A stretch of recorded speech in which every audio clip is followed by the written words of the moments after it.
Amongst the clutter, there's actually an enjoyable movie here. Zack Snyder returns as director for the second installment in DC Comics' cinematic universe. Despite an onslaught of unfavorable early reviews, the $250 million film soared to a box office cume of $500 million just a week after its March 25, 2016 release. Worried about Superman's potential for evil and manipulated by criminal psychopath Lex Luthor, Batman sets out to destroy the son of Krypton as mankind wrestles with what type of hero it really needs. Ben Affleck may be the umpteenth person to portray the Dark Knight, but his gruff, buff, and unforgiving portrayal of the character is among the best.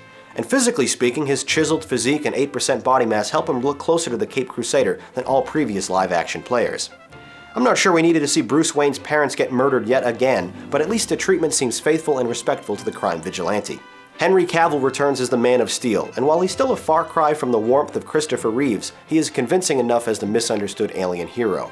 Notably, the PG-13 rated film includes the live-action debut of Wonder Woman, portrayed here in a criminally abbreviated appearance, she has only 16 lines total, by the gorgeous Gal Gadot. She exudes the confidence and skill necessary to make this underexplained character work, and despite my initial hesitation, seems like a great fit. Jesse Eisenberg plays a very Jesse Eisenberg-like version of Superman's arch-enemy, delivering plenty of devilish and awkward monologues. The film also features performances, in descending importance, from Amy Adams, Diane Lane, Lawrence Fishburne, Jeremy Irons, Holly Hunter, Scoot McNairy, Harry Lennox, Kevin Costner, and the cold dead corpse of Michael Shannon. One of my chief criticisms of the previous film was the wanton destruction and deaths of innocent civilians. Snyder was less concerned with how it felt and more concerned with how it looked. In a thinly veiled attempt to retcon those poor decisions, Batman v Superman begins by showing the earlier film's carnage from a parallel perspective, and leveraging it into a catalyst for this movie. I don't for a second believe it was planned, but it's an effective way to address and perhaps even retroactively correct Man of Steel's biggest flaw.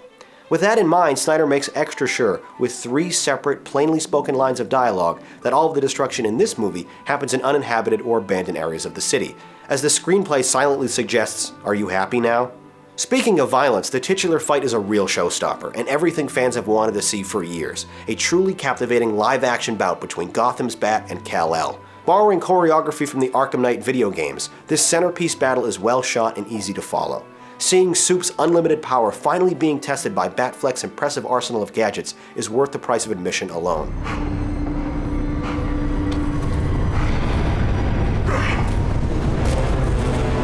Stay down!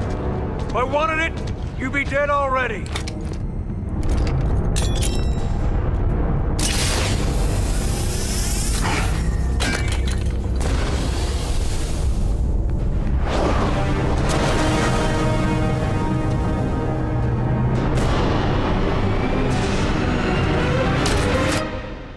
Prior to their duel, the Dark Knight taunts his alien adversary by asking, "Tell me, do you bleed?" Continuing after a dramatic pause, "You will."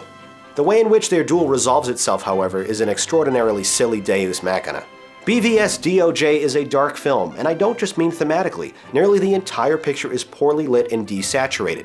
The score, composed by both Hans Zimmer and Junkie XL, takes some interesting guitar-influenced turns during the picture's gritty climax, but never quite stands out.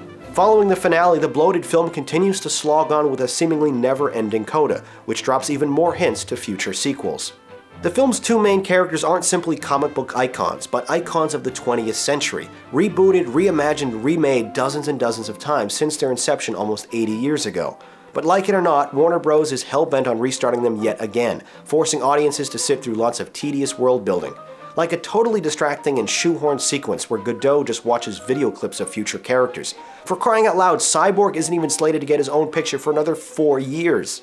DC Comics definitely has the better and more popular characters, but for the last 10 years it's Marvel who has produced the better and more popular films. Caught with their proverbial pants down, DC has gone on the offensive, frantically playing catch-up in the shared universe game. So instead of carefully plotting out a series of origin films introducing us to each character, writers Chris Terrio and David S. Goyer overloaded 7 of them into the same movie.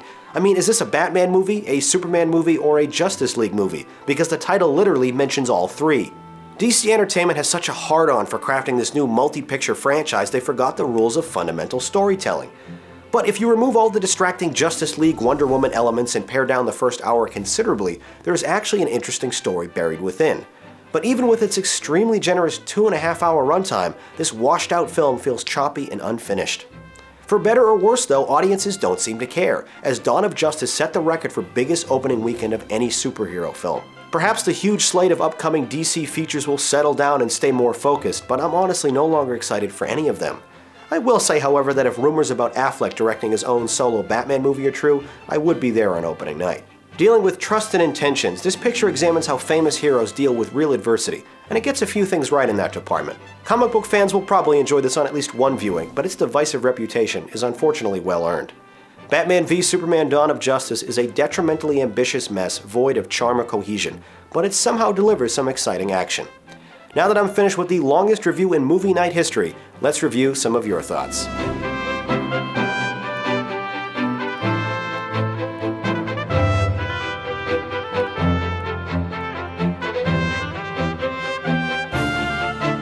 Applauding Affleck's performance, but not much else, you scored this a 7 out of 10. My heart may have enjoyed this, but my mind didn't. I can only score Batman v Superman a good. That does it for this quick excerpt, but if you'd like to watch full episodes of Movie Night and submit your own reviews to be included on the show, please visit the Jogwheel YouTube channel. My name is Jonathan Paula, thank you for watching, and have a good movie night.